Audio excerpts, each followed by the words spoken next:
Hey guys, Llama Grant here. Welcome back to another custom Lego mock showcase video thing. Um, it's been a while since I actually built something random out of Lego, so I decided I wanted to do a thingy thing. Today we're gonna be taking a look at a Lego Mac that I made, and here that mock is. This is meant to be a Zaku 2 from the original Gundam show.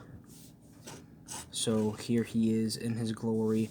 He's all green and beefied up and everything. So this basically what this is a heavily modified version of the Age of Ultron Hulkbuster, the first release of it, before they released different kinds of Hulkbusters and stuff. This is the Age of Ultron set that had the Hulk and stuff in it. That's what this was based off of. But, you know, now he's a Zaku 2. If you don't know what a Zaku 2 really looks like, here's the model kit version. Obviously colors aren't really completely accurate, but there's a speck of something on there. They're not completely accurate, but I did the best I could. Some of the fingers aren't the right colors and everything, but that's just because they couldn't find any in that color. So this is what I did. You can see he's got the shield on his arm, and he's got the spiky shoulder pad, and he's got the little hoses here, and he's got the little knee pads on him. He's got the little gray patch there. He's got the pipes and mouth thing here, and the single red eye. He doesn't have a weapon, but I do have like one custom weapon that I could just give to him. I don't have it with me. It's in a box, but if I wanted to give that to him, it would work out. So being this is a modified version of the Hulkbuster, you can kind of expect what the articulation is going to be like, but I'll go over it anyway. Articulation, this shoulder pad can hinge up and down. It could also, if this doesn't fall off, it could slightly rotate. I don't really count that as articulation, but it can. If you want to lift the shoulder all the way up like that, you can get more range of movement here. This is just a ball joint for the elbow, and you know, all these fingers are individually hinged. The other hand is the same. It just has a giant shield hanging off of it. The legs, they don't have that much mobility. They can go forward that far, but they can, they can like sort of move past that skirt piece if you want. They can't really go back, but because this isn't blocked off, I like to slide this little ball joint here out, and that gives a way better range of movement, and then you can sort of go backward a little bit. It's at an angle, but still works. For the knees, just a ball joint. Now you might be thinking, Taylor, how the hell did you connect to these and have it still be able to move around? Well, I didn't. It's just hanging there. But the illusion somehow just doesn't get broken. When you're like bending the knee and rotating it, it still looks like it's connected to that part if you tuck it behind this little panel. So that's pretty neat. Other than that, not really any other articulation, but I did, unlike the model kit, I wanted to keep that feature for the Hulkbuster, being, you know, Gundams are a piloted mech suit, so this guy can open up.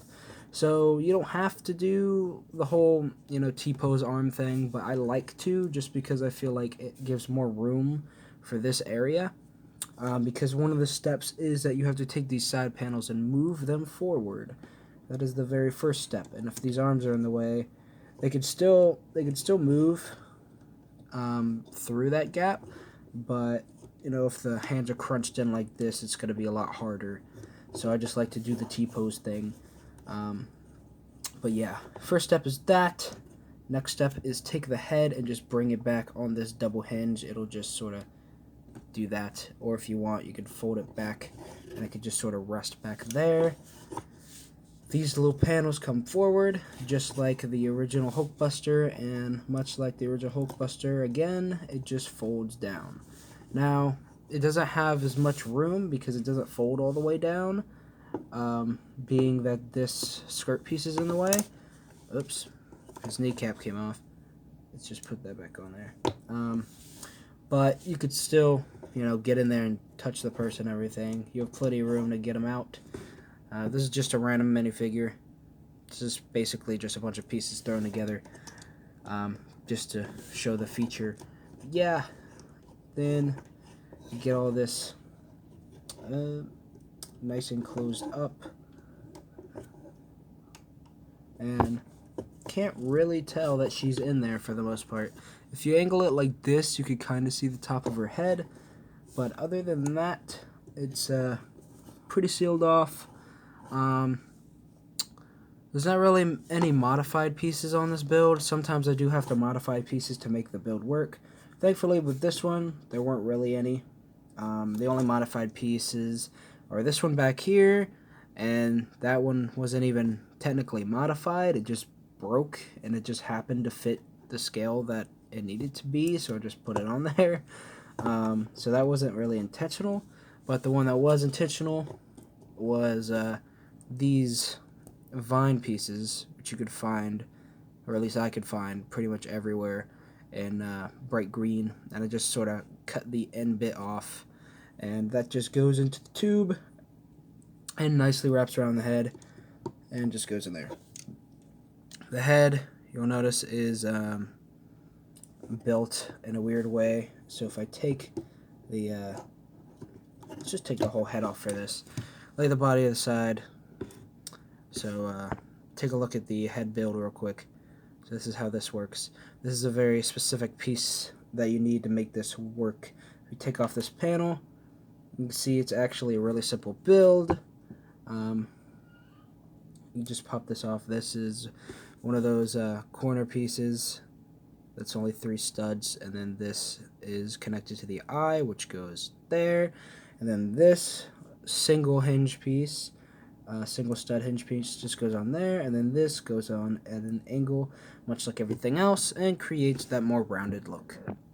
Alright guys, that's about it for this video. Thanks for watching. If you liked it, make sure to hit that like button down below to show me that you did. And as always, if you haven't already, go ahead and hit that subscribe button and that notification bell so you don't miss out on any new content from the channel. And I'll see you guys later.